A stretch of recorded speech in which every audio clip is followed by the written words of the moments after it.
సహృదయ అనాథాశ్రమం తరపున fathers day శుభాకాంక్షలు. తండ్రి అంటే ఎవరు? మనల్ని కని తన గుండెల మీద మోసి మనల్ని ఇంత స్థాయికి తీసుకొచ్చారంటే అతను ఎంత గొప్పవాడో మనం అర్థం చేసుకోవాలి. కానీ ఈ రోజుల్లో ఏమవుతుందంటే తండ్రి అంటే లెక్క లేకుండా తనని గెంటేసి ముసలి వాళ్ళైనాక గెంటేయడం, అనాథాశ్రమంలో తీసుకెళ్లి పడేయడం అట్లా చేస్తున్నారు. మన ఫ్యూచర్కి మనం ఏం తెలియజేయాలంటే మన ఫాదర్ అంటే ఎంత గొప్పవాడు, మనకి ఎంత ఇంపార్టెంట్, మన గట్టి పట్టంటే ఫాదర్.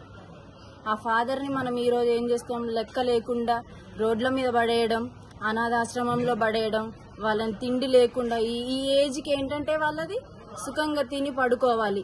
మనవరాళ్ళతోని మనవళ్ళతోని ఎంతో సంతోషంగా జీవించాల్సిన జీవితాన్ని మనం కొడుకులం ఏం చేస్తున్నాం? కొడుకులైనా బిడ్డలైనా అనాథాశ్రమంలో పడేసి రోడ్ల మీద పడేసి వాళ్ళని దిక్కుమొక్కు లేకుండా ఎండకి వానకి తడిసి చచ్చిపోయి వాళ్ళకంటూ కొడుకున్నాడా లేడా అనే స్థాయికి వచ్చినాం.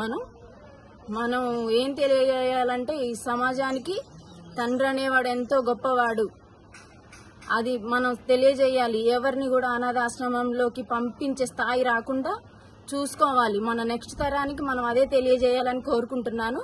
ఈ ఛాన్స్ ఇచ్చిన సిల్వేరు శంకర్